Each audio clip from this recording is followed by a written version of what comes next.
اعوذ باللہ من الشیطان الرجیم بسم اللہ الرحمن الرحیم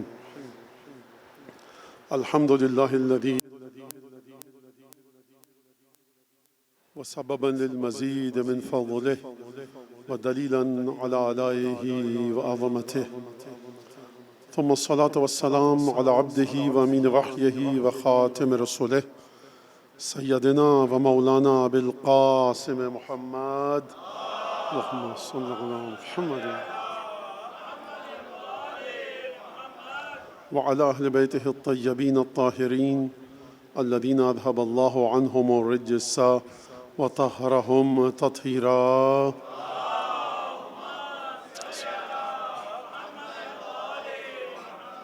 واللعن الدائم على أعدائهم أجمعين. أما بعد فعن رسول الله صلى الله عليه وآله وسلم أنه قال احب اہلی الی فاطمہ. رسالت مآب کی حدیث ہے کہ جس میں رسالت مآب ختمی مرتبت بیان فرما رہے ہیں، ارشاد فرما رہے ہیں کہ مجھے اپنے گھر والوں میں سب سے زیادہ جس سے محبت ہے وہ فاطمہ زہرا ہے. دو نقطے یہاں پر سمجھ میں آ سکتے ہیں. ایک تو یہ کہ بیٹی ہیں، ہر باپ کو بیٹی سے محبت ہوتی ہے، اور دوسری بات یہ جو اس سے کہیں آگے کی فضیلت ہے، کہیں آگے کی، وہ یہ کہ سیدہ، پہلے جملہ آپ کے سامنے عرض کر دوں پھر تشریح کرتا ہوں اس کی، کہ سیدہ اس دنیا میں، کہ جو دنیا عالم خلقت میں ادنا ترین مرحلہ ہے خالقیت خدا کا. کیا مطلب اس کا؟ بھائی اس دنیا میں مادے کی ضرورت ہے، اس دنیا میں منافع کا ٹکراؤ ہے، اس دنیا میں جنگیں ہیں، اس دنیا میں فاسق و فاجر بادشاہ تھے گزرے، اس دنیا میں مظلوموں کا حق غصب کیا گیا، اس دنیا میں ظالموں کو بڑے موقع فراہم کیے گئے. یہ برائی ہے اس دنیا کی. لیکن جناب امیر المومنین نے فرمایا کہ اس دنیا میں اچھائیاں بھی ہیں، کہ یہیں سے خدا کے بندے سامان آخرت لے کر عالم آخرت کی طرف انہوں نے سفر کیا. سلمان اسی دنیا میں آ کر سلمان بنے، ابو ذر اسی دنیا میں آ کر ابو ذر بنے. امیر المومنین نے اسی دنیا میں رہ کر شب ہجرت بستر پر سوئے، آیات نازل ہوئیں. اسی دنیا میں کل ایمان کا لقب ملا، اسی دنیا میں من کنت مولاہ فہذا علی مولا کا لقب ملا. تمام کی تمام چیزیں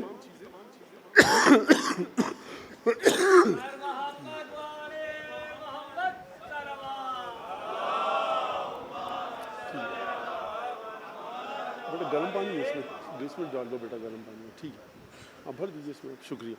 ٹھیک ہے، بس بس کافی. شکریہ، سلامت رہیے.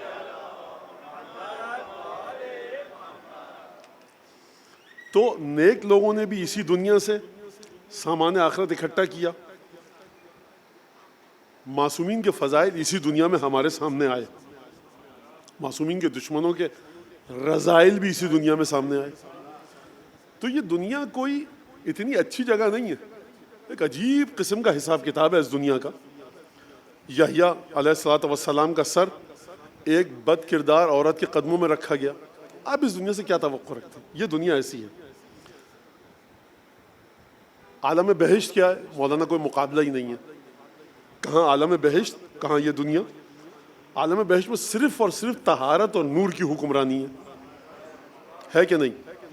کوئی اندازہ نہیں کر سکتا کہ عالم بہشت ہے کیا. تو اب سیدہ کی فضیلت سنیے. باوجود اس کے کہ سیدہ اس عالم میں ہے، کہ جو عالم خلقت کا ادنا ترین مرحلہ ہے، باوجود اس کے کہ رسول خدا کو عالم عقبہ کو یاد کرنے کے لیے کسی شے کی ضرورت نہیں ہے. یہ دو جملے یاد رہیں گے آپ کو. باوجود اس کے کہ یہ دنیا ادنا ترین ہے، باوجود اس کے کہ جناب رسالت مآب کو عالم عقبہ اور عالم بہشت کو یاد کرنے کے لیے کسی شے کی ضرورت نہیں ہے، اس کے باوجود جب کثرت کے ساتھ وجود مبارک سیدہ کو استشمام کرتے تھے، نہر کے اوپر یعنی گلو مبارک پر سیدہ کے خوشبو کو سونگتے تھے، بوسے لیتے تھے، تو اعتراض کرنے والے نے کہا کہ بہت زیادہ آپ سیدہ سے لاڈ نہیں کر رہے. کہا مسئلہ یہ ہے کہ جب سیدہ کا استشمام یعنی خوشبو کو سونگھتا ہوں تو بہشت کی خوشبو آتی ہے. رسالت میں آپ تہجد پڑھیں, صبح کی نماز پڑھیں, ظہر کی پڑھیں, اچھا کوئی نافلہ نہ بھی پڑھیں, کہ خدایا جنت کا ایک عطر نیچے بھیج دے, جب بھی خوشبو کو سونگوں جنت کی یاد آئے, خدا بھیج دے گا. وجود مبارک سیدہ یہ ہے کہ رسالت مآب نے یہ نہیں فرمایا کہ کوثر کی خوشبو آتی ہے, تسنیم کی آتی ہے, سلسبیل کی آتی ہے, جنت کے فلاں شہد کی آتی ہے, جنت کے فلاں دودھ کی خوشبو آتی ہے, جنت کے فلاں مشک اور عنبر کی خوشبو آتی ہے. فرمایا جنت کی خوشبو آتی ہے.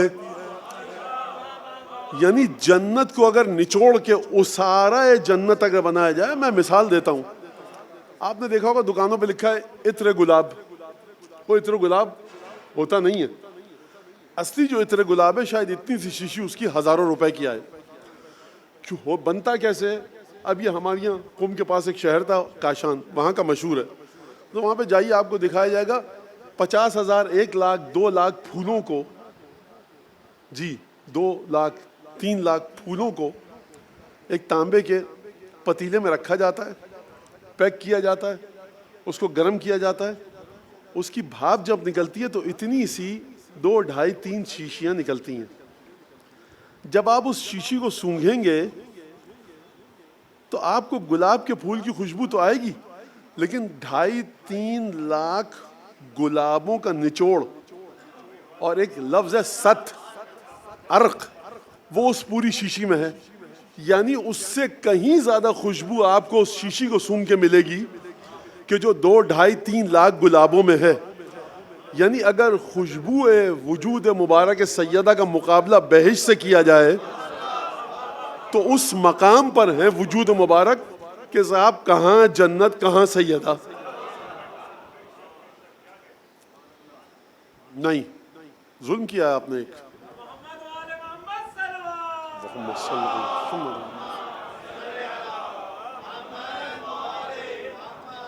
بچپنے میں سکھایا جاتا تھا ہم کو, ٹھنڈی ہوا چلے درود بھیجو, خوشبو آئے درود بھیجو, گرمی میں پھوار پڑی درود بھیجو. تو ہے کیا سلسلہ یہ درود بھیجو؟ تو یہ امام علی نقی علیہ السلام کی حدیث ہے.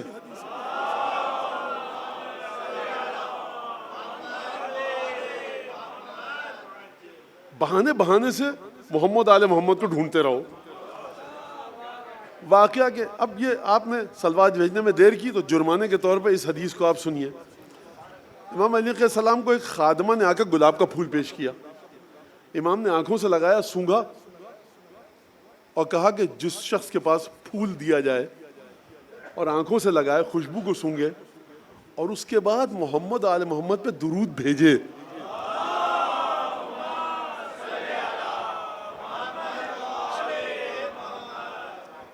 تو اس کے لیے کتنا عظیم الشان ثواب مولا نے بیان فرمایا. پھول ہے کیا ہے؟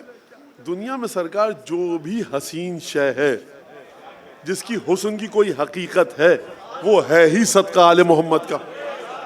یہ آپ کے عقیدے میں ہونا چاہیے. اچھا بہرحال تو 2 خصوصیات میں آپ کے سامنے فضیلتیں بیان کرنا چاہ رہا تھا جناب سیدہ کی. پہلی خصوصیت بلا فصل دختر ہیں. اچھا کیا بیٹی ہونا یا بیٹا ہونا نبی کا بذات خود کوئی فضیلت ہے؟ زمانہ اگر کہ 4 بیٹیاں تھیں, میں کہتا ہوں 4 نہیں 50 بیٹیاں تھیں, 50 نہیں 500 بیٹیاں تھیں, کوئی حرج نہیں ہے. کیا بذات خود نبی کی اولاد ہونا فضیلت ہے؟ تاریخ بتاتی ہے کوئی فضیلت نہیں ہے. نبی کے بیٹے نے پہلا خون جو کیا ہے زمین پر وہ نبی کے بیٹے نے نبی کے بیٹے کا کیا. جو پہلا بیٹا ڈوبا پانی میں نبی کی نافرمانی کر کے نوح کا بیٹا تھا. کیا بیوی ہونا کوئی فضیلت ہے؟ نوح اور لوط کی بیویاں دونوں نبی کی بیویاں تھیں. خدا نے کہا قیل ادخلا مع الداخلین, داخل ہو جاؤ جہنمیوں کے ساتھ جہنم میں. اور یہ واقعہ آپ کے سامنے ملتا ہے. کیا مسجد ہونا کوئی فضیلت ہے؟ مسجد زرار کو سن لیجیے آپ. تو فضیلت وہ ہے کہ جو زبان رسالت سے ادا ہو. نبی کے پیچھے نماز پڑھ لینا فضیلت ہے.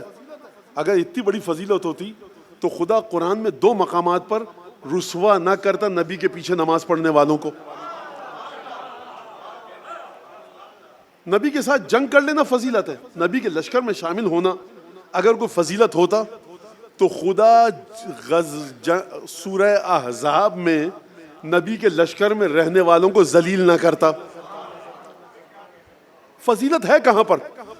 فضیلت ہے زبان معصوم کا بیان. جو بھی خیمے سے نکلے گا وہ کل ایمان ہو جائے گا؟ نہیں سرکار، جب تک لسان مبارک نبی سے جملہ ارشاد نہیں ہوگا کہ یہ جو نکلا ہے نا خیمے سے اس کے لیے یہ جملہ ہے. لہذا خوب توجہ کیجئے، جب تک زبان رسالت گفتگو نہ فرمائے اس وقت تک کوئی فضیلت، کسی کی کوئی فضیلت نہیں ہے. لہذا نبی کریم نے فرمایا کہ احب اہلی الیہ فاطمہ. اور بیٹیاں کئی تھیں نہیں تھیں، تاریخ میں آپ کس نظریے کو مانتے ہیں کس نظریے کو نہیں مانتے یہ تاریخی بحث ہے. ہمیں تاریخ سے کچھ لینا دینا نہیں ہے اس مرحلے پر. ہمیں اگر ہمارا سروکار ہے تو اس جملے سے کہ احب اہلی الیہ فاطمہ، کہ مجھے جنت کی خوشبو آتی ہے باوجود اس کے کہ یہ عالم دنیا گھٹیا ترین مرحلہ ہے خلقت خدا کا. اس میں خلقت خدا پر اعتراض نہیں کر رہا. شیطان کا خالق خدا ہے کہ نہیں ہے؟ نمرود کا، فرعون کا خالق خدا ہے کہ نہیں ہے؟ اس عقل کا خالق خدا ہے کہ نہیں کہ جس نے انبیاء کو اذیتیں دی؟ ہے. تو اس کا مطلب یہ نہیں کہ خدا کے فعل خالقیت میں نقص ہے. یہ دنیا کی خاصیت ایسا ہی ہے. خدا نے فرمایا ہم نے اس کو بنایا دار امتحان ہے. نچلا ترین ادنا ترین مرحلہ خلقت دنیا ہے. تو جو شہزادی ادنا ترین مرحلے میں آنے کے باوجود عالم غیب سے اتصال ایسا رکھے کہ رسالت مآب جب سونگے تو یہ نہ کہیں کہ فاطمہ بڑی عبادت گزار ہے، یہ نہ کہیں کہ فاطمہ متقی ہے. فرمایا وجود مبارک سیدہ میں بہشت کا نچوڑ ہے. تو مجھے یہ بتائیے کہ جو شہزادی دنیا میں آنے کے باوجود، صاحب میں اور مثال دوں، دنیا میں منافع کا ٹکراؤ ہے، کانفلکٹ اور کولیجن آف بینیفٹس ہے. آپ کا بھی فائدہ اس میں ہے، میرا بھی فائدہ اس میں ہے. کھینچا تانی شروع ہو جائے گی. جب کھینچا تانی شروع ہوگی تو کچھ نہ کچھ تقویٰ اگر میرے پاس ہو تو جائے گا، کچھ نہ کچھ تقویٰ آپ کا جائے گا. یہ شہزادی تکلیف دہ ترین حالات میں زندگی گزار رہی ہے. باپ کو جب بھی کچھ کھانے کی خواہش ہوتی ہے، عجیب باپ ہے، اپنے گھر میں نہیں جاتے، سیدہ تمہارے گھر میں کچھ کھانے کو ہے تو دے دو. تو یہ بیٹی کبھی یہ نہیں کہہ رہی یا رسول اللہ اتنے سارے چاہنے والے ہیں، میرا ہی گھر ہے. عجیب اطاعت کا مرحلہ ہے، عجیب محبت کا مرحلہ ہے رسالت میں آپ کے ساتھ. تو یہ اس دنیا میں جہاں پہ کنفلکٹ آف بینیفٹس ہے، جہاں پہ منفعتوں کا ٹکراؤ ہے، جہاں پہ کھینچا تانی ہے، اس دنیا میں رہنے کے باوجود یہ اس بی بی کے بارے میں کہنا کہ متقی ہے توہین ہے شہزادی کی. رسالت میں فرمایا بہشت کی خوشبو آتی ہے، یعنی بہشت کے کسی جز کی خوشبو کی بات نہیں فرمائی. فلاں نہر، فلاں حوض، فلاں شربت، فلاں پھل، فلاں میوہ، فرمایا بہشت کی خوشبو آتی ہے. مطلب کیا ہے اس بات کا؟ بہشت ہے کیا؟ بہشت ہے خلقت کے مرحلے پر نورانیت خدا کی تصویر.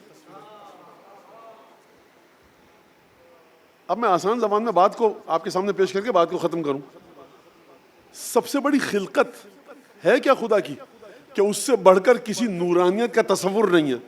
تم جنت کی بات کرتے ہو نا مسلمانوں، جنت ایسی جنت ویسی، اس بہشت سے بھی بڑھ کر ایک نور ہے، وہ ہے ہماری خلقت کی مکمل تجلی، اور وہ ہے نور فاطمہ زہرا.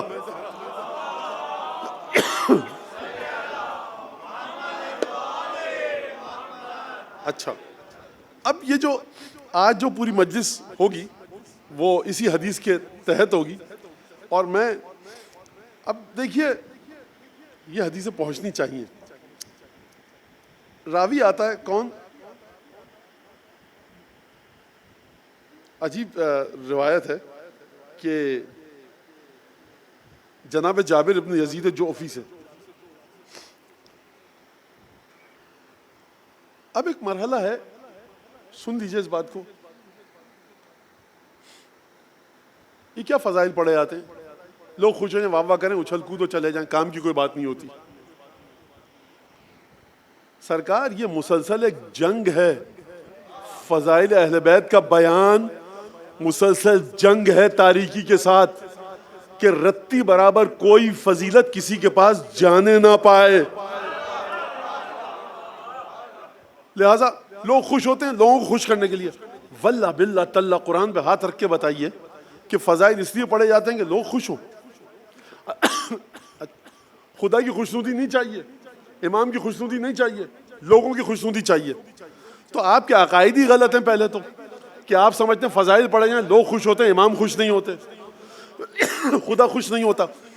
جتنی زیارتیں معصومین کی ہیں، جتنی زیارتیں، جتنی آیات قرآن میں صاحبان ایمان کی تعریف کے لیے اتری ہیں، وہ صرف اور صرف پنجتن کے لیے اتری ہیں. جتنی زیارتیں ہیں اس میں سوائے پنجتن کی فضیلتوں کے اور ہے کیا؟ فرمایا من قال فینا شعرا، جو ہمارے لیے ایک شعر کہے گا، بن اللہ فی الجنت بیتن، خدا ہر شعر کے عوض بدلے میں اس کو جنت میں ایک گھر دے گا. تو معصوم کیا چاہ رہے ہیں کہ ہمارے فضائل کو آشکار کیا جائے. دیکھیے شربت اگر آپ کے پاس آتا ہے، شربت روح افزا کا، نورس، یا لیمو کا، آم کا، نہ جانے کن سیب کا، اس میں سب چیزیں برف نہیں ہیں. آپ کہیں گے کہ آپ نے عجیب شربت دیا، اس میں آم کا کوئی عنصر نہیں تھا. جو چیز موجود ہے اس پہ آپ اعتراض تھوڑی کریں گے، کہیں گے برف بھی ڈال دیتے. تو صاحب مجلس میں فضائل ہیں، فضائل پہ اعتراض کیوں؟ آپ کہیے مولانا فضائل پڑھتے نصیحت بھی کیا کیجئے. یہ ساری مصیبت فضائل کے اوپر آ کر کیوں ٹوٹتی ہے؟ 1.5 2 گھنٹے دنیا کی سیاست پر گفتگو ہوتی رہتی ہے.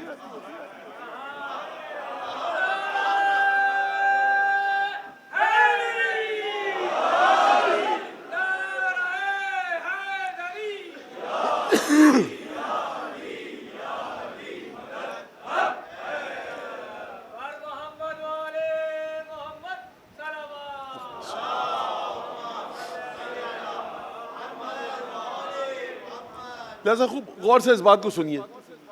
اچھا سیرت معصومین پر، سرکار سیرت معصومین پر گفتگو کریں گے، شہر میں جو موجودہ نظریات ہیں ان سے ٹکرائے گی بات.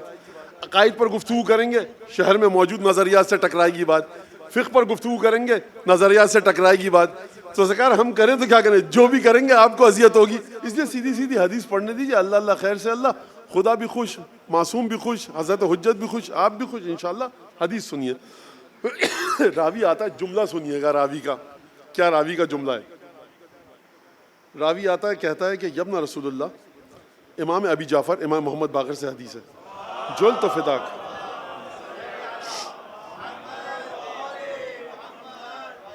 جلت فداک یبن رسول اللہ، قربان جاؤں آپ کے یبن رسول اللہ، حدثنی بحدیث فی فضل جدتک فاطمہ اذا انا حدثت به الشیعہ فرحوا بذلک. اے پانچویں امام، مجھے کوئی ایسی حدیث اپنی جدہ، اپنی دادی کے بارے میں بتائیے کہ جب آپ کے شیعوں کو وہ جا کر حدیث بتاؤں تو آپ کے شیعہ خوش ہوں. یہ شیعہ خوش ہو گئے، کیا فائدہ؟ سرکار آپ کا نظریہ ذرا اس راوی کے نظریے ٹکرا رہا ہے، دیکھ لیجئے. اور آپ کے افکار پانچویں امام کے افکار سے کچھ ٹکرا رہے ہیں. اچھا فکر اس کو ہوگی پانچویں امام سے ٹکرائے میری بات، کہ جو امامت کو امامت سمجھتا ہو، جو امامت کو ان مولاناؤں سے 4-5 بالش آگے سمجھتا ہو، اس سے میری گفتگو ہے ہی نہیں. جب میں شیعوں سے جا کے گفتگو کروں تو وہ خوش ہوں. امام باقر کو کہنا چاہیے کیا شیعوں کو خوش کرنے کے چکر میں لگے وہ؟ کیا فائدہ خوش کرنے کا شیعوں کو؟ کام کی بات پوچھو ہم سے. جیسے ہی راوی کا جملہ ختم ہوا امام نے گفتگو شروع کی. اب یہاں سے گفتگو ہو سکتا ہے، مجھے نہیں پتا، پوری روایت ہے. ایک بڑا اہم مسئلہ ہے ہمارے عقائد میں کئی دفعہ کہہ چکا ہوں، التحاق، ملحق ہونا رسول خدا سے، ملحق ہونا 12 اماموں سے، ملحق ہونا 14 معصومین سے. جناب سیدہ کو جب یہ ارشاد فرمایا رسالت مآب نے کہ سار بہی،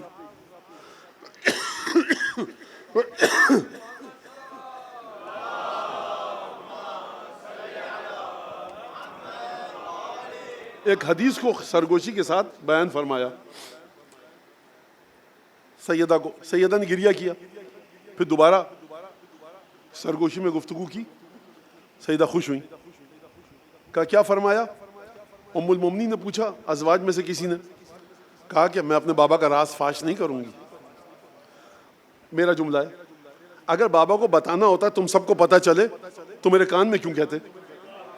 مزاج آشنائے نبوت یا فاطمہ ہے یا علی ہے یا حسن ہے یا حسین. جب چلے گئے رسالت مآب دنیا سے, اب وہ پابندی ہٹ گئی. کہا کہ اب بتاتی ہوں. پہلی دفعہ کہا واقعہ آپ کو سب کو پتا ہے کہ میں بہت جلد رخصت ہونے والا ہوں. میں غمگین ہو گئی, گریہ کیا. پھر دوبارہ کان میں سرگوشی کی, کہا کہ سب سے پہلے تم ملحق ہوگی مجھ سے. تو میں خوش ہوئی. رک جائیے یہاں پر, سیدہ میرے بعد سب سے پہلے تمہیں موت آئے گی, تمہارا انتقال ہوگا, تم دنیا سے جاؤ گی. رسول خدا یہ فرما رہے ہیں نا, یہ نہیں فرمایا سب سے پہلے تم جنت میں جاؤ گی. آپ جو مومنین ہیں نا, آپ حضرات کی بات کر رہا ہوں, آپ نے درس لیا ہے, سبق لیا ہے برزخ کا جناب سیدہ سے. میاں جنت ونت بات کی بات ہے, یہ بتاؤ کہ ہم رسول خدا سے ملحق ہوں گے اس دنیا میں کہ نہیں ہوں گے؟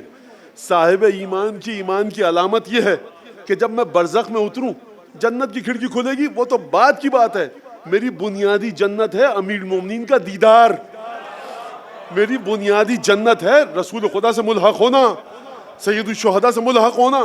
یاد رکھیے گا کہ میں مرنے کے بعد امیر المومنین سے ملحق ہو پاؤں گا کہ نہیں.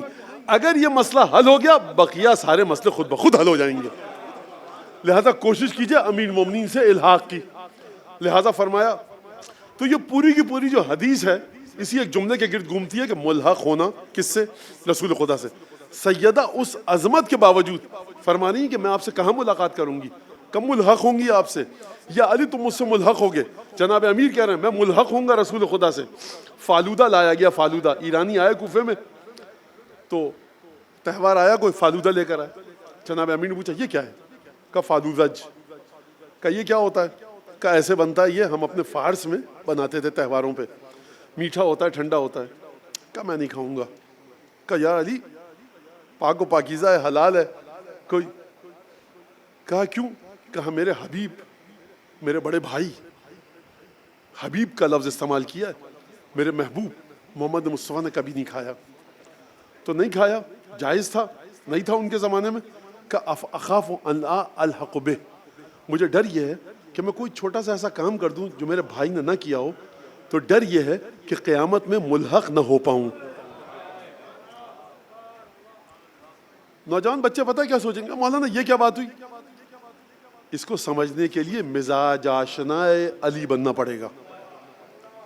شدت محبت, یہ جو شدت محبت ہے رسول خدا کے ساتھ, زیارتوں میں جناب امیر کی اس جذبے کی تعریف کی گئی ہے جناب امیر کے.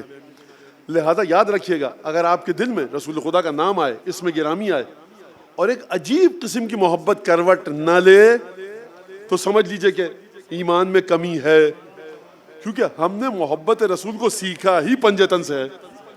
لہذا اب میں جلدی جلدی اس حدیث کو پڑھوں. تو قال ابو جعفر, پھر امام باقر نے فرمایا, حدثنی ابی عن جدی, میرے بابا زین العابدین نے اپنے جد سے نقل فرمایا. ابی میرے بابا امام سجاد نے کس سے نقل کیا؟ عن جدی, میرے دادا سے. کس سے؟ امام حسین سے. امام حسین نے کس سے نقل کیا؟ رسول خدا سے. رکیے ذرا یہاں پر, امام باقر سے اگر آپ کوئی چیز پوچھیں جا کر, امام باقر علیہ السلام فرمائیں یہ چیز اس طرح سے ہے, تو آپ کہیں گے مولا یہ آپ اپنی طرف سے بتا رہے ہیں رسول کی طرف سے؟ جیسے ہی آپ نے پوچھا ایمان برباد. امام باقر فرما رہے ہیں یعنی رسول خدا فرما رہے ہیں, امام باقر فرما رہے ہیں یعنی خدا فرما رہا ہے. تو پھر امام باقر کیوں فرما رہے ہیں کہ میں نے سنا اپنے بابا سے, میرے بابا نے اپنے بابا حسین ابن علی سے, اور انہوں نے اپنے نانا سے.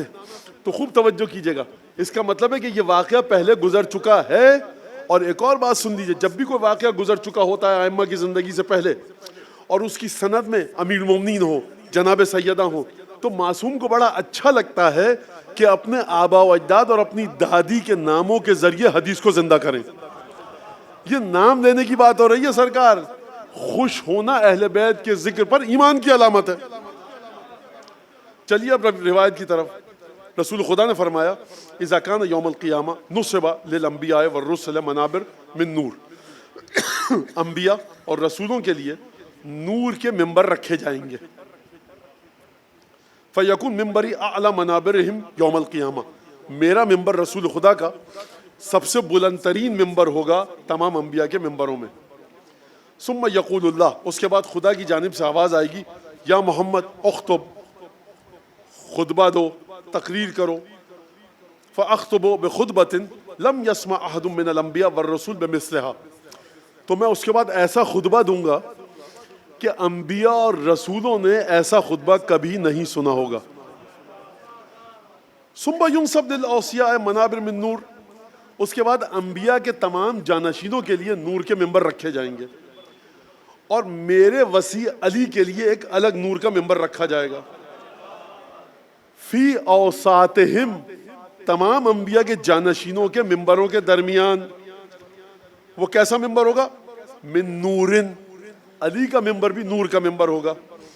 فیکون ممبرہ اعلی منابرہم. انبیاء کے جتنے اوصیاء ہوں گے ان میں سب سے بلند میرے وسیع کا ممبر ہوگا. اس کے بعد خدا فرمائے گا علی سے یا علی اخطب. علی خطبہ دو. فیخطب بخطبۃ لم یسمع احد من الاوصیاء بمثلها. پھر علی اٹھ کر ایسا خطبہ دیں گے کہ جو کسی نبی کے جانشین نے ویسا خطبہ نہیں سنا ہوگا. خوب توجہ کیجئے گا, میں اس کے بارے میں دو جملے کہہ دوں. انبیاء کے جانشینوں نے اپنے زمانے کے انبیاء کے خطبے سنے تھے کہ نہیں سنے تھے؟ آدم کے جانشین نے آدم کا خطبہ سنا. نوح اور شیش اور ادریس اور یوسف اور یعقوب اور عیسیٰ اور موسیٰ, جتنے انبیاء, ابراہیم, ان علیہم السلام, ان کے تمام جانشینوں نے اپنے اپنے انبیاء کے خطبے سنے تھے کہ نہیں سنے تھے؟ سنے تھے.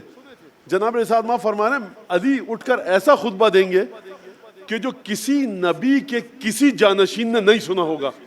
یعنی بعبارت دیگر جو علی خطبہ دیں گے وہ ایسا کہ جو تمام انبیاء کے علم سے افضل خطبہ ہوگا.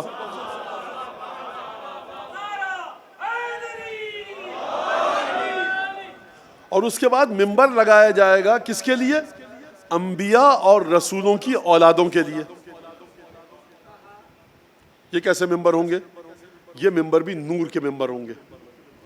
فَيَكُنْ لِبْنَيْ وَسِبْتَيْ وَرِحَانَتَيْ أَيَّامَ حَيَاتِ ممبر من نور. اس کے بعد میرے دو نواسوں کے لیے ممبر رکھا جائے گا. کیا رسول خدا نے نواسے کا لفظ استعمال کیا؟ فرمایا اس کے بعد ممبر لگایا جائے گا کن کے لیے؟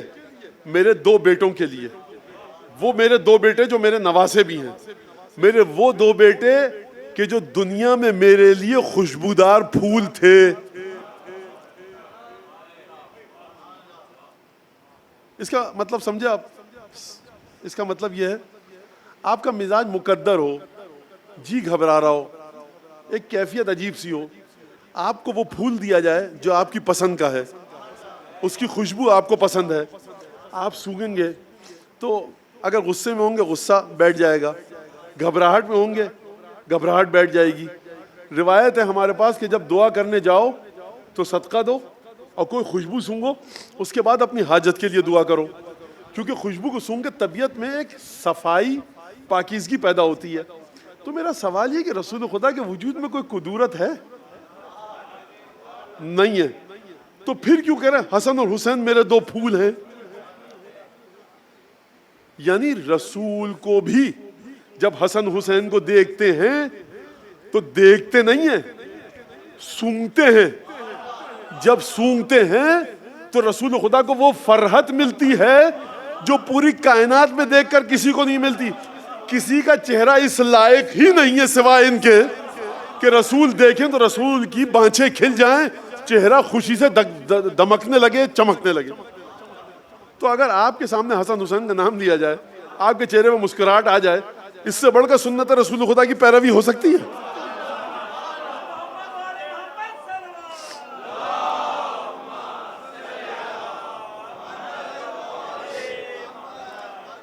پھر حسن حسین سے کہا جائے گا اخطبا، تم دونوں خطبے دو، فیخطبان، پھر حسن حسین خطبہ دیں گے، بخطبتین، ایسے خطبے دیں گے کہ کسی نبی کی اولاد نے ویسا خطبہ نہیں سنا ہوگا. ثم ینادی المنادی، اس کے بعد ایک منادی کی آواز آئے گی، اور وہ منادی کون ہوگا؟ وہ جبرائیل، وہ جبرائیل ہوں گے. این فاطمہ بنت محمد، محمد کی بیٹی فاطمہ کہاں ہے؟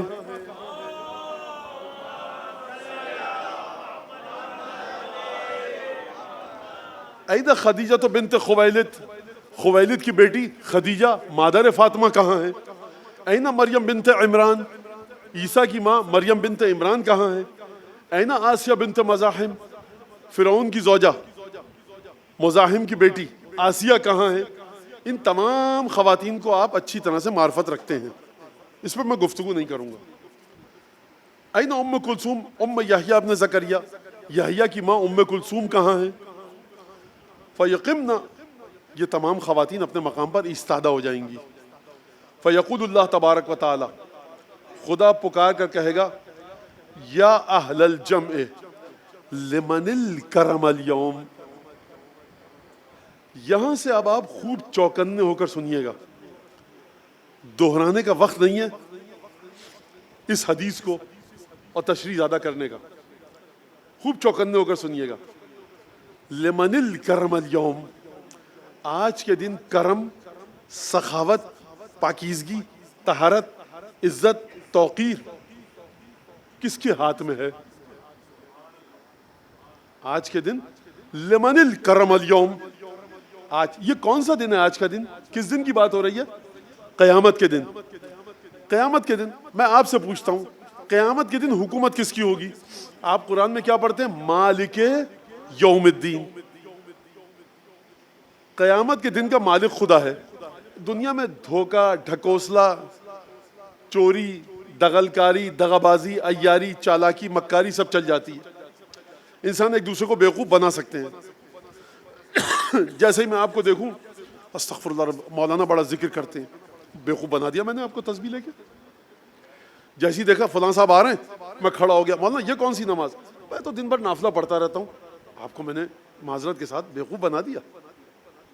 تقوی کا لبادہ اوڑھ کر بن گیا بیوقوف. قیامت میں نہیں چلے گا. تو خدا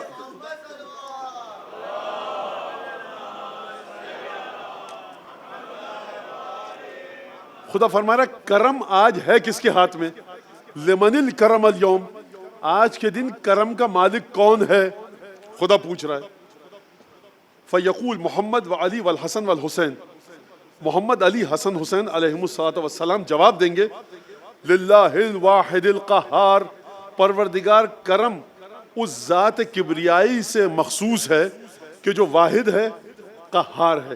قہار کا مطلب سمجھ لیجئے کہ ہر ایک کی مرضی کو فنا کر کے جس کی مرضی چلے وہ ہے قہار.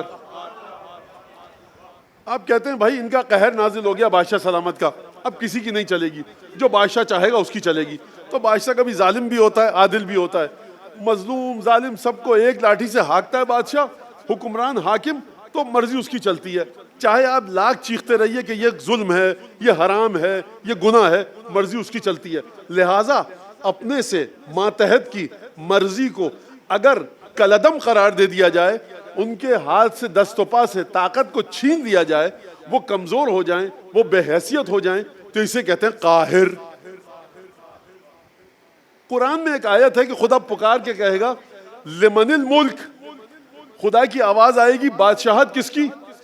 قرآن میں خدا نے یہ نہیں فرمایا کہ آواز آئے گی للہ الواحد القہار.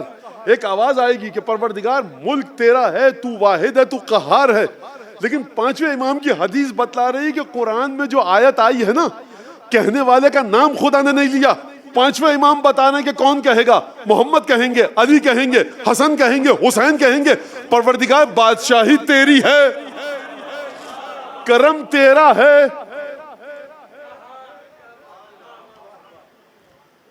جب یہ چاروں ہستیاں کہیں گی کرم تیرا ہے، تو خداوند تبارک و تعالیٰ کی طرف سے آواز آئے گی یا اہل الجم، اے قیامت کے میدان میں موجود میری مخلوق. کون کون موجود ہے اس میدان میں؟ آدم سے لے کر عیسیٰ تک، عیسیٰ سے لے کر حضرت حجت تک، اور حضرت حجت کی شہادت کے بعد بھی جو دنیا کے تمام یہ میدان قیامت میں ہیں. انبیاء ہیں، اوصیاء ہیں. خدا فرمائے گا یا اہل الجم، اے قیامت کے میدان میں موجود لوگوں جو اکٹھے ہو چکے ہو، سن لو. انی قد جعلت الکرم، میں نے پوچھا تھا تم سے کرم کس کا ہے؟ محمد علی حسن حسین نے کہا کرم تیرا ہے. تو اب میں نے اپنے کرم کو ان کو سونپ دیا.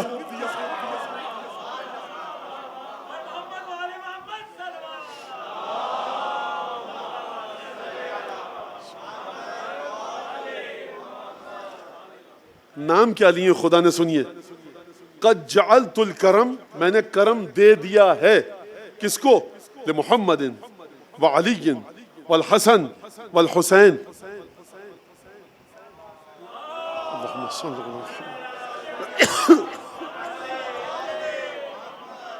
اگر یہیں تک آ کے خدا رک جاتا تو حدیث قصہ مکمل کیسے ہوتی؟ پروردگار یہ کون ہے؟ ہم فاطمۃ و ابوہا و بالہا و بنوہا. فرمایا میں محمد صلی اللہ علیہ محمد، میں نے اپنا کرم دے دیا. کس کو؟ محمد علی فاطمہ حسن اور فاطمہ کو.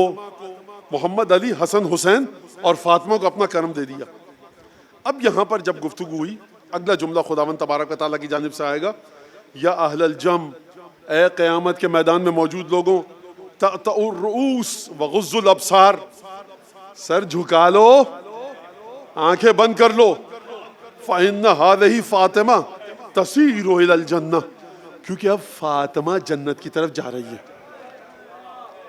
اچھا سنیے، آپ خداوند تبارک و تعالیٰ آپ کے خیال میں جناب سیدہ جو تشریف لے کے جائیں گی جنت کی طرف، خوب حساس مرحلہ ہے. اور ہمارے بزرگوں کے بقول جو ہم نے سیکھا ہے کہ فضائل فاطمہ حجاب کی صورت میں بیان ہو، مصائب فاطمہ حجاب کی صورت میں بیان ہو. ہر چیز شہزادی کے بارے میں فضیلت، جو فضیلت، یہ فضیلت نہیں ہے، حد ادب. جس بیوی کا خدا ادب کرے اور مولا سے آ کے راوی پوچھے کہ ابن رسول اللہ آپ کے بعد آپ کا بھائی چھوٹا امام بنے گا، کہا کہ نہیں، ایک ماں کے دو بیٹے امام نہیں بن سکتے. کہا یا ابن رسول اللہ کیا فرما رہے ہیں آپ؟ اب فاطمہ کے دونوں بیٹے تو امام بنے. کہ ذالک اجلالا لفاطمہ، یہ سیدہ کی عظمت ہے کہ دونوں بیٹوں کو امام بنایا. کہا سورہ دہر میں حوروں کا تذکرہ نہیں ہے، کہ اجلالا لفاطمہ، سیدہ کے گھر کی شان کے بارے میں یہ آیت نازل ہوئی ہے سورہ، لہٰذا حوروں کا تذکرہ فاطمہ کی وجہ سے نہیں ہے. لہٰذا روایت کے اندر ہے کہ جو برقے وجود مبارک سیدہ کے جسد مطہر پر ہوں گے قیامت میں، وہ نور کے برقے ہوں گے، کوئی نہیں دیکھ سکے گا. 70,000 کنیزوں کے ساتھ ہوں گی، بہترین ناقے پر بیٹھی ہوں گی، لگام زبرجد کی ہوگی، ہیروں جواہر، کیا کیا تفصیلات ہیں وہاں پر. لگام کھینچ کون رہا ہوگا؟ جبرائیل. سیدہ سرکار یہ جبرائیل جو انبیاء کے لیے وحی لاتا ہے، عالم قدس میں فاطمہ کا ساربان ہے.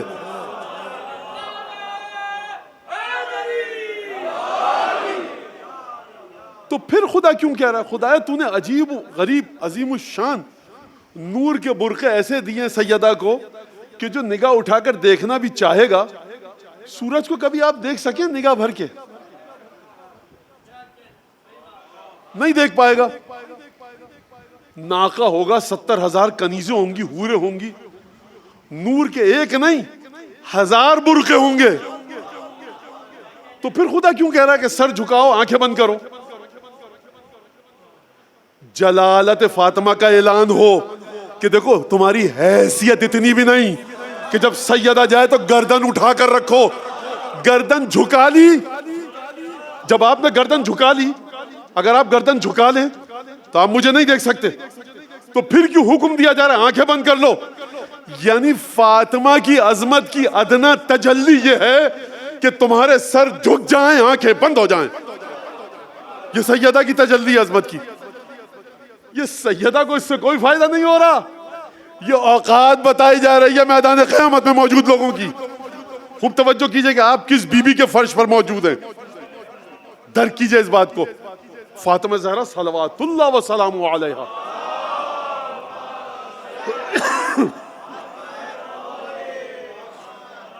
جیسے ہی ندا آئے گی فَيَأْتِيهَا جبرائیل بِنَاقَةٍ مِّن نُوقِ الْجَنَّةِ. جیسے ہی ندا آئے گی جبرائیل جنت کی اونٹنیوں میں سے ایک اونٹنی کو لے کر آئیں گے کہ جو بہت ہی، اب اس اونٹنی کی تعریف کی گئی ہے، میں اس کو حذف کر رہا ہوں. ختامها من اللؤلؤ الرطب. عجیب ہے یہ. جو اس کی لگام ہوگی وہ ان موتیوں سے بنی ہوگی کہ جو لگتا ہے بالکل تازہ تازہ ابھی صدف میں سے نکالے گئے. علیہا رحل من المرجان. قیمتی پتھروں سے رحل اور زین اور اماری بنائی جائے گی. فتناخ بین یدیہا. اور یہ ناقہ جب آئے گا تو سیدہ کے سامنے اس ناقے کو زمین پر بٹھایا جائے گا. فترکبھا فیبعث الیہا. جناب سیدہ تشریف فرما ہوں گی اس اونٹنی پر. جب تشریف فرما ہوں گی تو پھر سیدہ کے معیت میں ساتھ چلنے کے لیے خدا بھیجے گا کس کو؟ 1000 فرشتوں کو. فیسیرون علی یمینہا.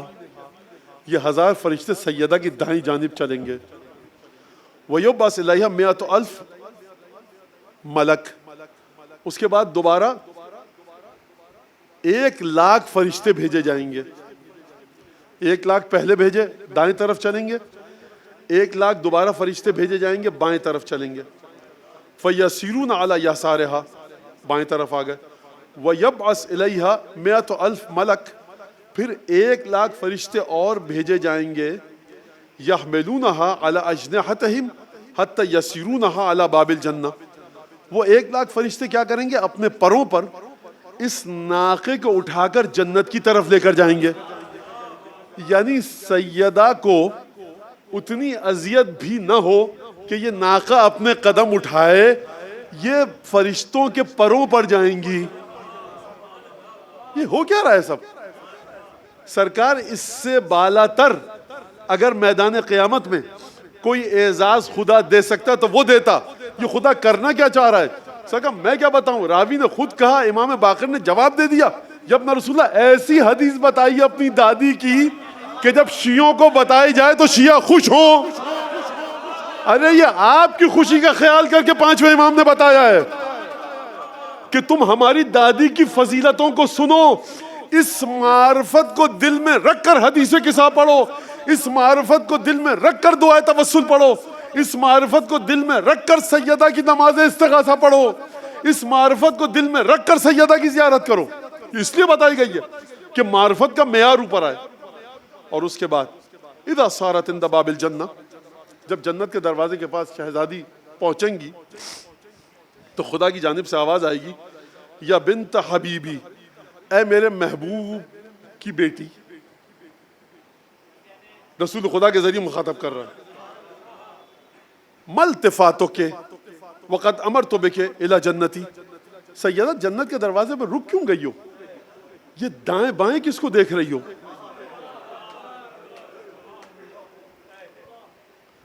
فتقول. سیدہ فرمائیں گی، یا رب احببت ان یعرف قدری فی مثل ھذا اليوم.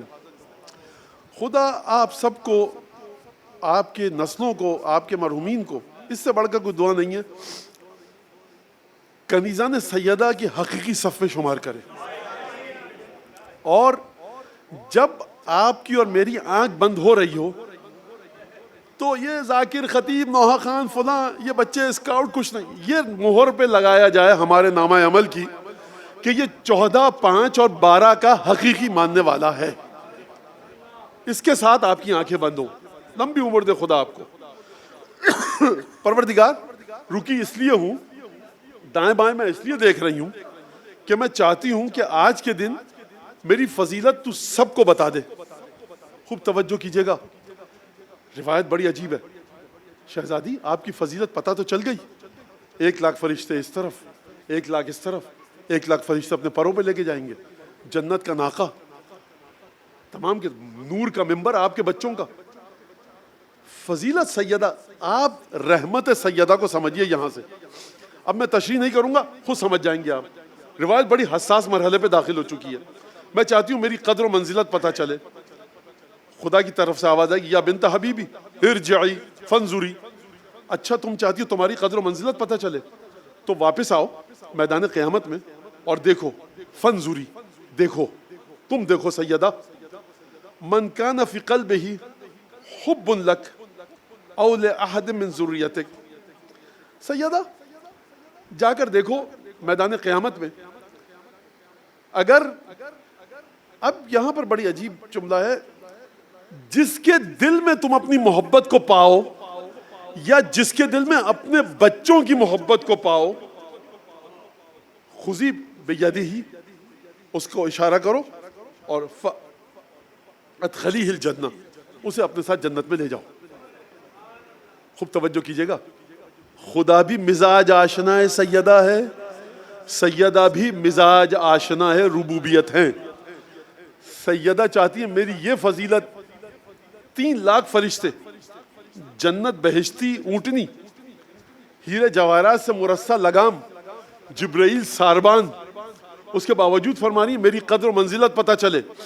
یعنی رحمت سیدہ یہ ہے کہ جب تک میں گناہگاران امت پدر کو نہیں بخشواؤں گی, فضیلت میری یہ ہے کہ میں بخشوانے کا کام انجام دوں. اس جملے سے یہ نکلتا ہے. قال ابو جعفر, 5ویں امام نے فرمایا یہاں پر آ کر, واللہ یا جابر, اے جابر خدا کی قسم, انہا ذالک الیوم, اس دن اس موقع پر, لتلتقط شیعتہا ومحبیہا, اس طرح سے ہماری دادی اپنے شیعوں کو اور اپنے چاہنے والوں کو اٹھائیں گی مجمع میں سے, کما یلتقط الطیر الحب الجید من الحب الردی, جس طرح سے پرندہ زمین پر پڑے ہوئے غذا کے دانوں کو اٹھاتا ہے, مٹی کو نہیں اٹھاتا, جس طرح سے اس طرح سے ہماری دادی اٹھائیں گی. درود پڑھیے محمد آل محمد.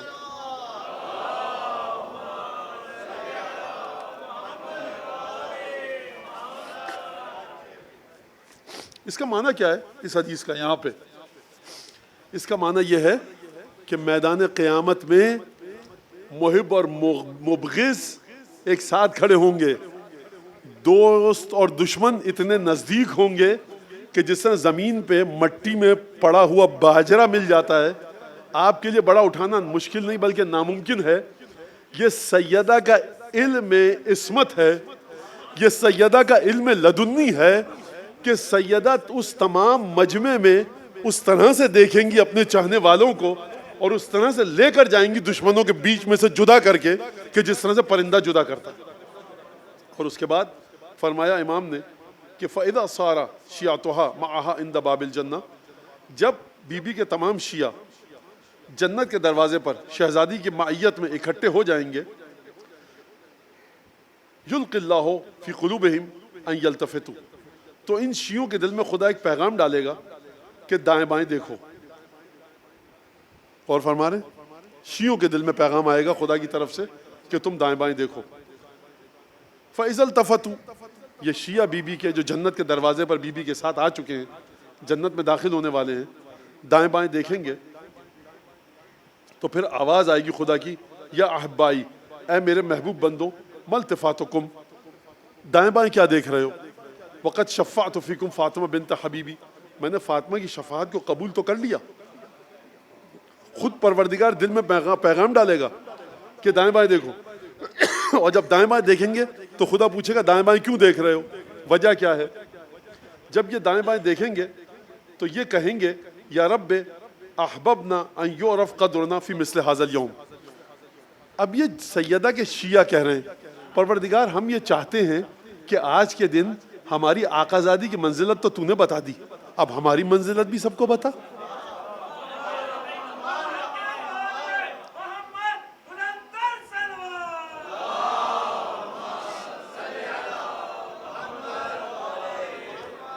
خدا کا جواب آئے گا یا احبائی ارجعوا وانظروا، اے میرے محبوب بندوں واپس جاؤ میدان قیامت میں اور ٹٹولو جا کر دیکھو، من احبکم لحب فاطمہ، جو تم سے اس لیے محبت کرتا تھا کہ تم فاطمہ سے محبت کرتے ہو. انظروا من کساکم لحب فاطمہ، دیکھو جس نے تمہیں لباس پہنایا اس وجہ سے کہ تم فاطمہ سے محبت کرتے ہو. انظروا، دیکھو جا کر، من سقاکم شربتن فی حب فاطمہ، جس نے تمہیں اس وجہ سے شربت اور پانی پلایا کہ تم فاطمہ سے محبت کرتے ہو. انظروا من رد عنکم غیبتن فی حب فاطمہ، دیکھو جس نے تم سے کسی الزام کو، غیبت کو، تہمت کو دور کیا اس وجہ سے کہ یہ فاطمہ کا شیدائی ہے، فاطمہ کا محب ہے، اس کی غیبت مت کرو، جس نے تم سے غیبت کو دور کیا. خذوا بیدہ، ان سب کا ہاتھ پکڑو، وادخلوہ الجنہ، اس کو جنت میں لے جاؤ. یعنی فاطمہ کی محبت کی بنیاد پر انہوں نے کپڑے پہنائے، کھانا کھلایا، پانی پلایا، غیبت کو رد کیا. خوب توجہ کیجئے گا، غیبت کو رد کیا، خدا فرمائے جنت میں لے جاؤ. قال ابو جعفر، پانچویں امام فرماتے ہیں یہاں پر پہنچ کے واللہ لا یبقى فی الناس الا شاک اور کافر اور منافق. خدا کی قسم اس طریقہ کار کی وجہ سے اتنے لوگ جنت میں جائیں گے، اتنے لوگ جنت میں جائیں گے. یا ابن رسول اللہ کتنے؟ فرمایا اتنے بچے گا کون؟ فرمایا جو بچے گا. اب سنیے، لا یبقى فی الناس الا شاک اور کافر اور منافق. یا کافر بچے گا، یا منافق بچے گا، یا جو شک کرتا ہوگا وہ بچے گا.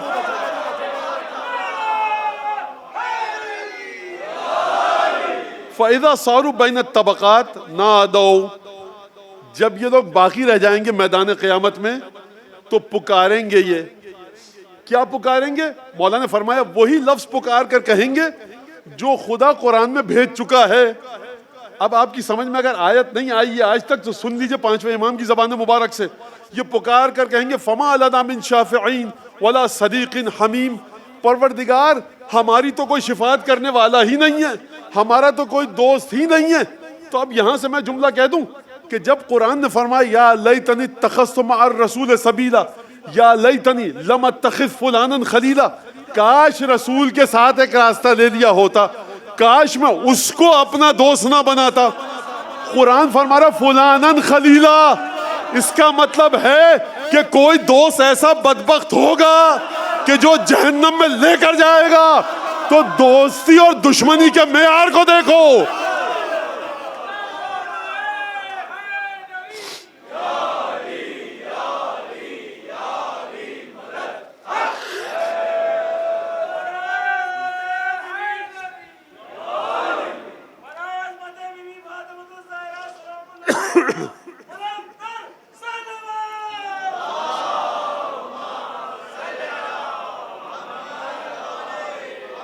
اچھا یہ تو تھی بی بی کی شفاعت. بی بی کتنی شفیع ہیں؟ ایک نا، سیدہ ایک ہیں. قرآن میں کیا، قرآن کیا فرما رہا ہے؟ فما لنا من شافعین، پروردگار اتنی شفاعت کرنے والے ہیں، ایک بھی اس میں سے ایسا نہیں جو ہماری شفاعت کر سکے. تو بغض سیدہ ایسی نجاست ہے کہ کوئی بھی شفیع شفاعت نہیں کر سکتا.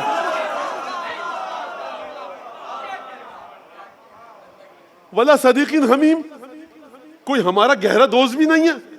تم یہ دوست ہوتے ہوں گے دنیا میں گہرے تمہارے، وہاں پر قبر میں صرف اور صرف مودت چلے گی 14، 5 اور 12 کی. تو یہ پکار کہ فما لنا من شافعین ولا من صدیق حمیم، پروردگار اتنی شفاعت کرنے والے کوئی بھی نہیں ہے، کوئی ہمارا دوست نہیں ہے، کسی کو تو بھیج. فیقولون، پھر اس کے بعد یہ کہیں گے منافق، کافر، شک کرنے والے، فلو ان لنا کرۃ فنکون من المؤمنین. قرآن کی آیت ہے یہ کہیں گے قیامت کے میدان میں کاش ہمیں دوبارہ پروردگار دنیا میں بھیج دے تو پھر شک، نفاق اور کفر کو لے کر قیامت میں نہیں آئیں گے. اپنے الفاظ میں کہوں، پھر محبت پنجتن کو لے کر آئیں گے، پھر 12، 5، 14 کی ولایت کو لے کر آئیں گے. پروردگار ایک دفعہ بھیج دے، اب کہ یہ نہیں کریں گے، اب دنیا میں جائیں گے تو ولایت اہل بیت کو لے کر آئیں گے. پانچویں امام فرماتے ہیں ہیہات ہیہات، ہرگز نہیں، ہرگز نہیں. منعوا ما طلبوا، روک دیا گیا ہے ان کو اس چیز سے جو یہ خدا سے مانگ رہے تھے. اور کیسے روکا گیا؟ امام نے قرآن کی آیت پڑھی کہ خدا نے فرمایا وَلَوْ رُدُّوا لَعَادُوا لِمَا نُهُوا عَنْهُ وَإِنَّهُمْ لَكَاذِبُونَ. اگر انہیں بھیج بھی دیا جائے نا دنیا میں، دیکھیے آپ کا رومال نجس ہو گیا، آپ کی آستین نجس ہو گئی، نماز پڑھنے جا رہے ہیں، کرتا موزہ جوتا پیر نجس ہو گیا، آپ نے پاک کر لیا ہے کہ نہیں؟ مرغی کو آپ نے ذبح کیا ٹھیک طریقے سے، وہ پاک ہے. مرغی کو آپ نے غلط ذبح کیا، وہ نجس ہے. کچھ چیزیں ایسی ہیں کہ وہ عین نجس ہیں. آپ ان کو جتنی دفعہ بھی تکبیر پڑھ کے ذبح کیجئے، قبلہ رخ نہیں، مکہ منورہ جائیے، مسجد حرام کے باہر ذبح کیجئے، امام کعبہ سے حفاظ سے کہیے سب اپنا ہاتھ رکھیں، بہترین طریقے سے دعائیں قرآن شریف پڑھ کے تہجد پڑھ کے چھری چلائیں. نہیں پاک ہو سکتا، عین نجس ہے. مولا فرما رہا ہے وَلَوْ رُدُّوا لَعَادُوا لِمَا نُهُوا عَنْهُ. انہیں اگر بھیج بھی دیا جائے تب بھی یہ مومن بن کے نہیں آئیں گے. کیوں نہیں آئیں؟ یہ عین نجس ہیں.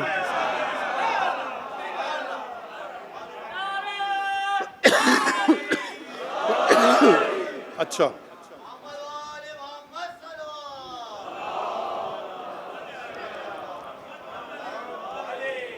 آپ نے حدیث سن لی، حدیث ختم ہو گئی. فرات ابن ابراہیم کوفی کی یہ حدیث ہے، اس تفسیر سے ہے. اللہ مجلسی نے نقل کیا، لیکن مجلسی کا نقل کو میں نہیں کہہ رہا، مجلسی نے بھی تفسیر جناب فرات ابن ابراہیم کوفی سے نقل کیا. اچھا ایک چیز آپ بھول گئے، وہ کیا چیز تھی؟ مسئلہ کچھ اور تھا اس حدیث کا. خدا نے کیا پوچھا تھا؟ لمن الکرم، کرم آج ہے کس کا؟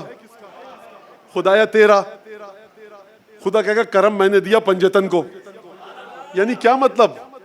صاحب ایمان، مودت اہل بیت رکھنے والا، وہ اس عقیدے کو رکھے کہ مالک یوم الدین جب قیامت کے منظر نامے کو سجائے گا نا، تو ہے تو مالک یوم الدین وہ، لیکن حکومت ہوگی پنجتن کی.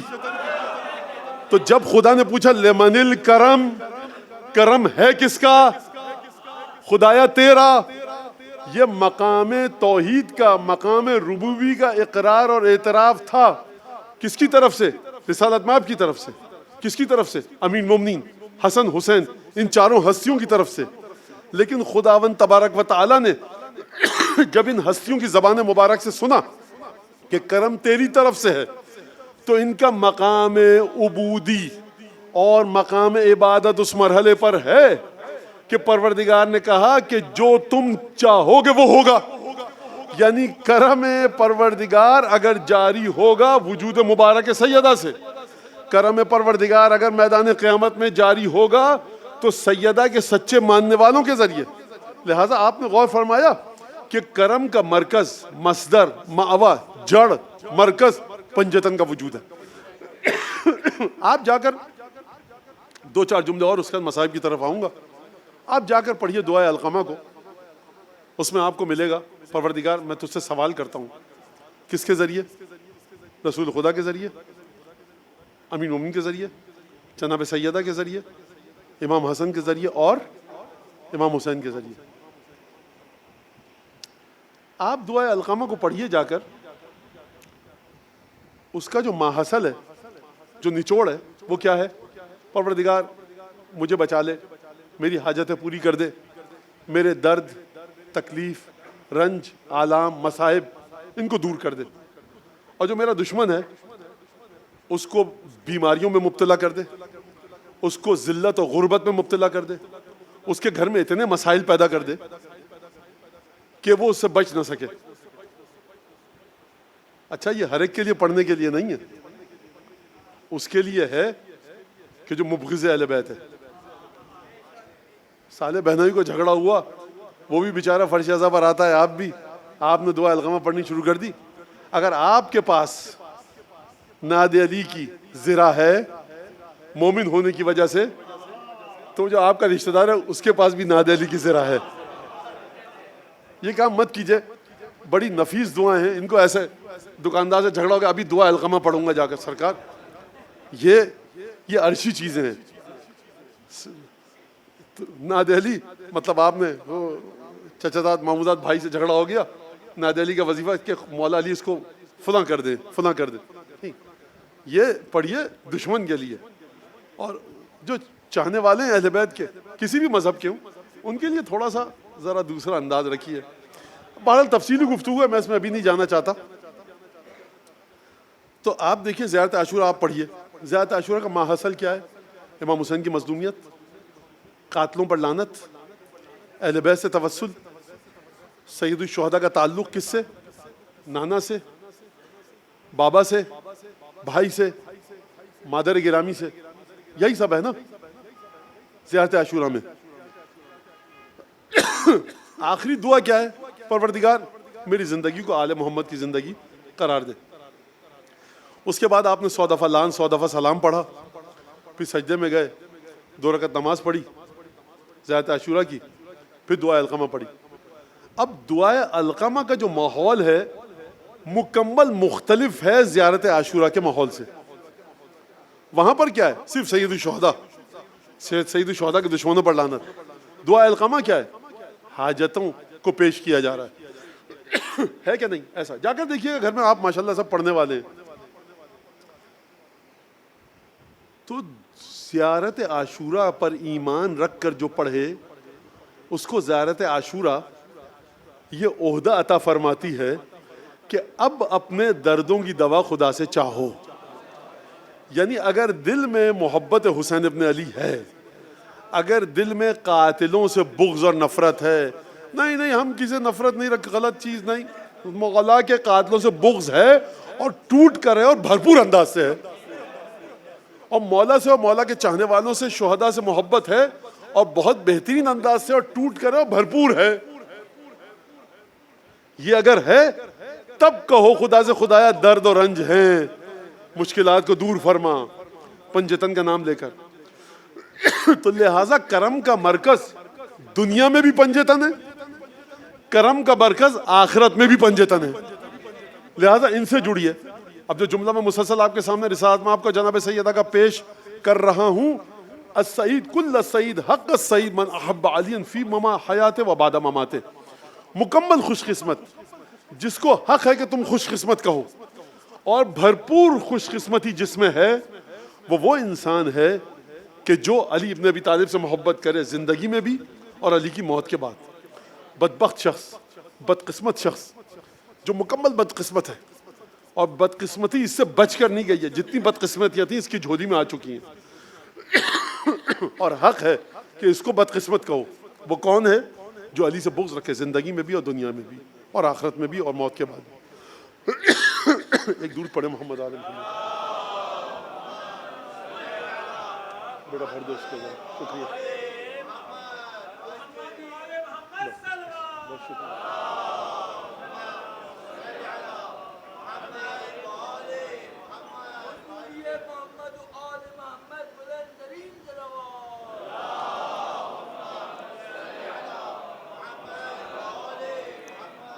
لہٰذا اس حدیث کا ایک جملہ بس بتاؤں گا آپ کو, اس تگودوں میں لگے رہیے کہ کنیزان فاطمہ اس شہر میں مشکلات میں زندگی نہ گزاریں. ابھی حدیث نے کیا فرمایا؟ جو فاطمہ کی محبت میں لباس دے, جو فاطمہ کی محبت میں کھانا کھلائے, جو فاطمہ کی محبت میں پانی پلائے. ڈھونڈیے, اگر یہ کام کیا تو شفاعت کے شامل ہونے کا یہ ایک اور طریقہ ہے. سوچئے 5 دوست 10 دوست بیٹھ کر کہ کیا کام کر سکتے ہیں کنیزان سیدہ کی زندگی کو بہتر کرنے کے لیے, محتاجی سے نکالنے کے لیے. یہ ایک بہت اہم کام ہے. اور سیدہ کی زندگی کو دیکھیے آپ, صدقات, خیرات, انفاق جس طرح سیدہ نے انجام دیا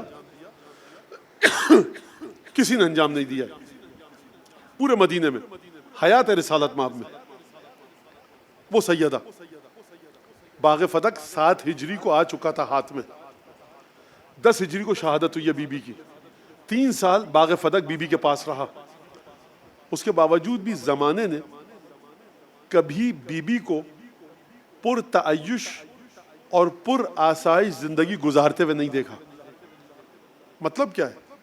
مطلب کہ سب کا سب مال و دولت اور روپیہ مسلمانوں کی فلاح و بہبود کے لیے خرچ ہو رہا ہے. اب ظاہر سی بات ہے خدا ہم سے اور آپ سے یہ توقع نہیں رکھتا، لیکن بہرحال معاشرے کے لیے سوچئے، کچھ کام کرنے کی عادت ڈالیے. جو دولت روپیہ پیسہ دیا ہے خدا نے آپ کو، اپنے امام کو حاضر و ناظر جان کر اس پیسے کے ذریعے انفاق کیجئے. خمس، زکوٰۃ اور فطرہ نکال کر ذمہ داری ختم نہیں ہوتی. اپنے خونی رشتہ داروں سے شروع کیجئے، خونی رشتہ داروں سے. بہترین ثواب یہ کہ اپنے خونی رشتہ داروں کی انسان مدد کرے. چچا زاد بھائی کی مدد کی. راوی ہے امام کا، امام نے کہا 4 دفعہ یا 2 دفعہ تیری موت حتمی ہو چکی تھی، تو نے اپنے چچا زاد بھائی کو جو یہ پیسے دیے اس کی وجہ سے تمہاری موت کو ٹالا گیا ہے. تو یہ 95 دن بڑے دردناک اور تکلیف دہ دن ہیں. میں نے کل بھی عرض کیا کہ آپ کو جناب امیر کی کوئی تفصیلی گفتگو سیدہ سے نہیں ملے گی، اور جس طرح سے یہ واقعات ہم کو ملتے ہیں، کس طرح سے بتایا جائے مجھے نہیں پتا. جو دل پہ داغ ہے نا، اردو میں ایک لفظ کہتے ہیں، جو خنجر اور نیزہ گھپا ہوا ہے ائمہ مبارک کے سینوں میں، وہ اپنے اجداد کے مصائب کا ہے.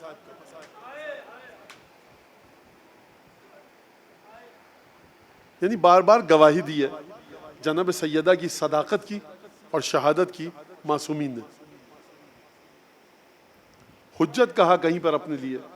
امام زمانہ سے جملہ ملتا ہے کہ میرے لیے سنت سیدہ میری دادی کی سنت نمونہ عمل ہے. اس بی بی کے بارے میں اگر کہا جائے، روایت یہ کہے کہ ما زالت بعد ابیہا معصبۃ الرأس باکیۃ العین ناحلۃ الجسم منحدۃ الرکن غشی علیہا ساعۃ بعد اخرى. 95 دن جو بی بی رہی تو پیشانی پر پٹی بندھی رہتی تھی، کمر جھک چکی تھی، آنکھوں سے آنسو بہتے تھے، جسد مبارک کی جسم مبارک کی حالت یہ تھی کہ نحیف و نزار ہو چکا تھا. لیکن ان تمام کاموں کے باوجود تاریخ میں ملتا ہے کہ بی بی گھر کے کاموں کو انجام دیتی تھی، بچوں کے لیے غذا تیار فرما رہی.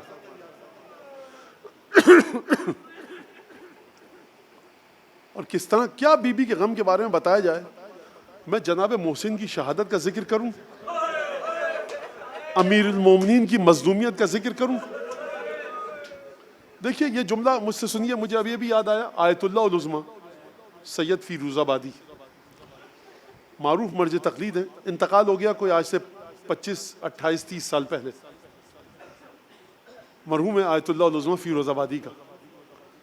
سید تھے، 40 دن کا چلہ انہوں نے کھینچا کہ میں سیدہ سے یہ پوچھوں خواب میں دیکھ کر کہ آپ کے ساتھ جو واقعات پیش آئے اس میں جناب امیر کے بارے میں مجھے کچھ سوالات کرنے تھے کہ جب آپ پر یہ ظلم ہوئے جناب امیر کے ساتھ کیا کیا گیا. 40 دن مکمل ہوئے، سید ہیں، خواب میں تشرف حاصل ہوا، بی بی کی بارگاہ میں پہنچے، کہا کہ بی بی شہزادی مجھے آپ سے ایک سوال کرنا ہے بس. کہا پوچھو. کہا کیا یہ سچ ہے کہ جناب امیر کے گلے میں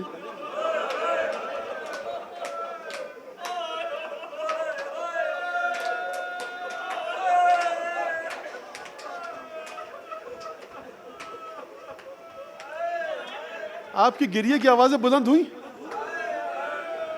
یہ جو ماں کو اپنی دعا دینا اس موقع پر جو گریہ کر رہے ہو، کیونکہ ماں نے آپ کی محبت اہل بیت منتقل.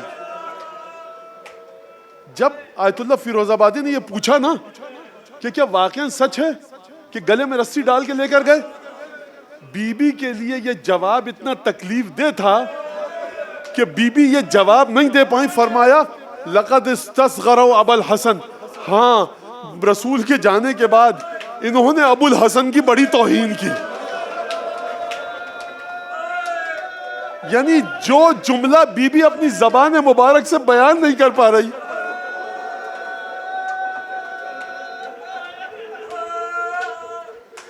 بخدا مجھے نہیں پتا کہ یہ جو ایام فاطمیہ ہے نا، یہ جناب امیر کی مظلومیت ہے یا جناب سید، نہیں سمجھ میں آتا.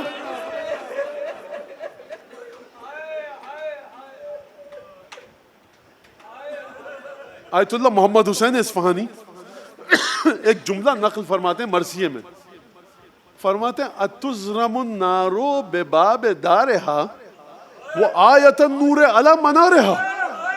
کہتے ہیں کس کے گھر کے دروازے کو آگ لگانے کے لیے آئے ہو؟ اس کے گھر کے دروازے کو، کہ جس کے گھر کے دروازے کا تعارف سورہ نور ہے. پشت در پر فاطمہ ہے، کہا کہ علی کو بھیجو ورنہ ہم گھر کو گھر والوں سمیت آگ لگا دیں گے. جواب دیا گیا وفیہا فاطمہ، اس گھر میں فاطمہ ہے. آپ جانتے ہیں اس جملے کا مطلب کیا ہے؟ یعنی اس جملے میں رسول کی آنکھوں کی ٹھنڈک ہے، اس گھر میں رسول کے دل کا چین ہے کہ وہ امکانات اگرچہ ہوا کرے اس گھر کے دروازے کو آگ لگائی جائے. اتزرم النار بباب دارہا وآیت النور علی منارہا. اور اس کے بعد آیت اللہ اصفہانی فرماتے ہیں لقد جاوزوا الحد بلطم الخد.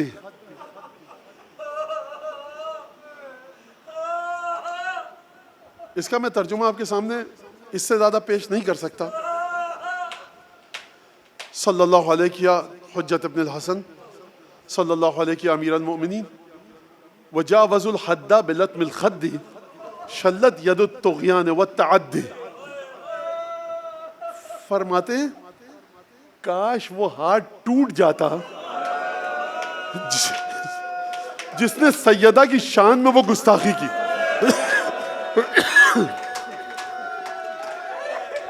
اب سمجھ میں آیا آپ کے کہ جو مولا فرماتے ہیں کہ بابا کے مرنے کے بعد مسلسل پیشانی پر پٹی بندھی رہتی تھی، اس پٹی بندھنے کی وجہ یہ تھی کہ علی مرتضیٰ اس گستاخی کے نشان کو نہ دیکھے. پس ایک دفعہ وصیتیں فرمانی شروع کی، کہا کہ دیکھو اسما، حجرے میں جا رہی ہوں، اگر ذکر کی آواز آتی رہے تو سمجھ لینا محمد کی بیٹی زندہ ہے. اگر ذکر کی آواز آنا بند ہو جائے سمجھ لینا کہ محمد کی بیٹی چلی گئی. سیدہ حجرے میں تشریف لے گئی، بچوں کو کسی وسیلے سے باہر بھیجا. عصر کا وقت تھا، مغرب کی اذان نہیں ہوئی تھی. بچے بیت میں تشریف لائے، اسما نے کھانا رکھا. یہ کھانا رکھنے کا فلسفہ جانتے ہیں اب کیا ہے؟ کیونکہ اسما جانتی ہیں کہ اب جو قیامت ٹوٹے گی نا تو پھر بچے کھانا نہیں کھا پائیں گے. اسما نے کھانا رکھا، اسما برداشت کر رہی ہیں کہ بچوں کھانا کھا لو. کہا کہ اسما یہ کھانے کا تو کوئی وقت نہیں ہے. اسما کیا جواب دے؟ خاموش ہے. اب جو شہزادوں نے اسما کے چہرے کی طرف دیکھا، کہا مادر گرامی کہاں پر ہے؟ کہا کہ مادر گرامی کو سکون آ گیا ہے. اور صحیح کہا، سیدہ تکلیفوں سے فارغ ہو کر جنت کے سفر کو جا چکی ہے.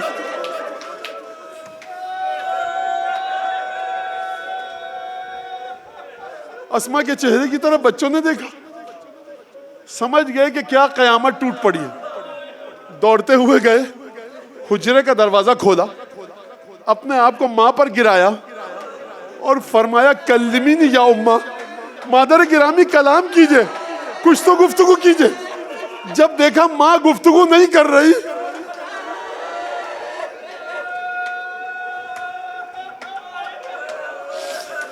بچے سمجھ گئے کہ فاطمہ دنیا سے چلی گئی، دوڑتے ہوئے باپ کے پاس پہنچے اور ایک جملہ کہا، یا ابتا ان ابنت محمد قد فارقتنا، محمد کی بیٹی، رسول کی بیٹی ہم کو چھوڑ کر چلی گئی۔ علی مرتضیٰ تیورا کر زمین پر گر گئے۔ میں کہوں گا یا علی، فاطمہ کی شہادت کی خبر سنی، زمین پر گر گئے۔ کسی نے پانی کے چھینٹے دیے، علی کو ہوش آیا، گھر میں آئے، مصائب کو روک دو۔ میں کہوں گا علی 61 ہجری ہے، مقتل میں آؤ، آپ کی بیٹی مقتل سے گزر رہی ہے، 18 بھائیوں کے لاشیں، کوئی نہیں جو پانی کے چھینٹے۔ ارے علی اٹھ کر آئیے۔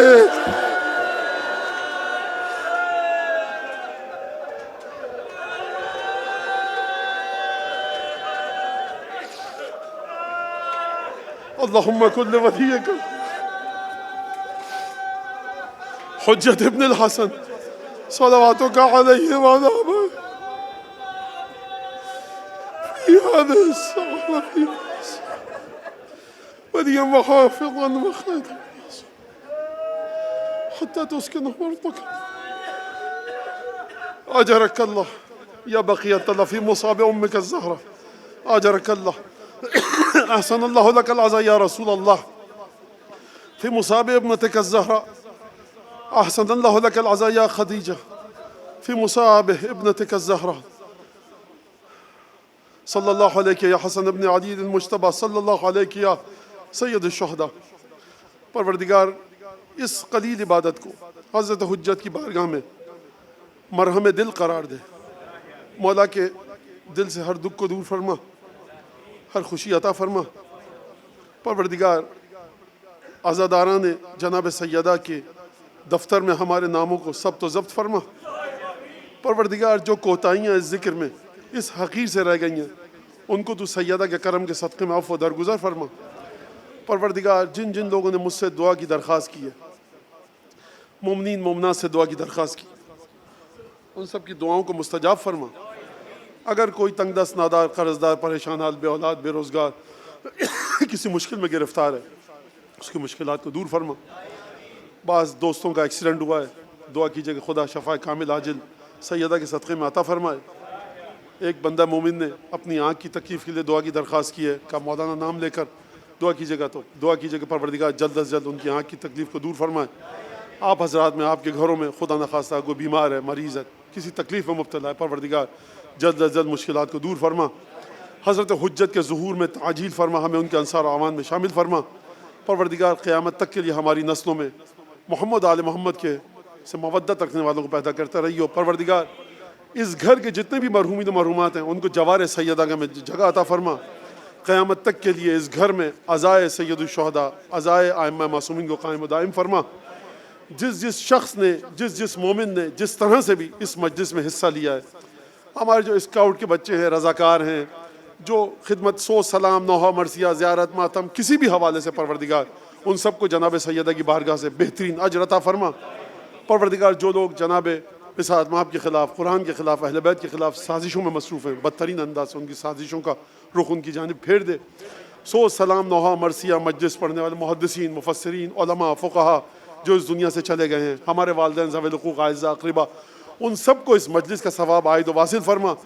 برزخ کی تمام مشکلات سے دور فرما، اور ان میں سے جو لوگ زندہ ہیں ان کو طول عمر، صحت و سلامتی، عظمت کے ساتھ زندگی عطا فرما۔